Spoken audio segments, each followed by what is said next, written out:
first of all, ask the questions, well, what do we need the skin of a car for anyway?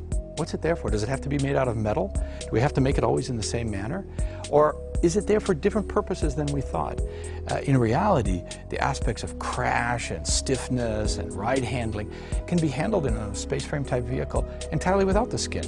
And therefore, to go away from a metal skin and to have a skin that offers different capabilities, can move, can do things that a fixed rigid structure couldn't do, can be lighter, made out of materials which require less energy to make them. That's something that the GINA Light model brings as a question. GINA is an acronym, a set of letters that stand for geometry, shapes, and function, how things work, in N as a way of saying infinite number, of adaptations, meaning there's a lot of change possible. This started a whole chain of ideas within the company here that GINA became not just a model that became a shape or just about cloth as a skin. It became about a thinking process, a philosophy that said, let's do things differently. Let's let materials talk in a different manner.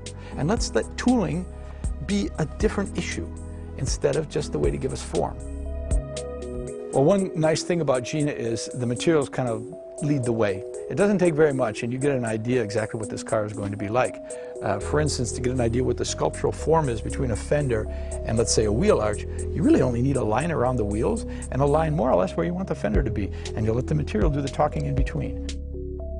And then, just like you would if you were getting a suit made, you made the first mock-up, you made the first forms and patterns, you sewed it up, you tried it out, made another one a little bit closer, and when you finally got the final one, zip, you put it on. It takes about 2 hours to put the skin on this car. Emotion is really the added value to this. I mean, one way is saying you get better function or you get better alternative ways of doing things, but really we want to achieve a higher emotional plane out of this.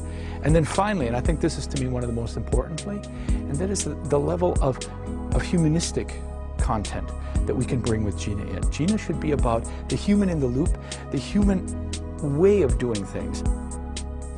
The GINA philosophy, in its short form, it's about being flexible. Thinking flexible, acting flexible, context over dogma. That's it.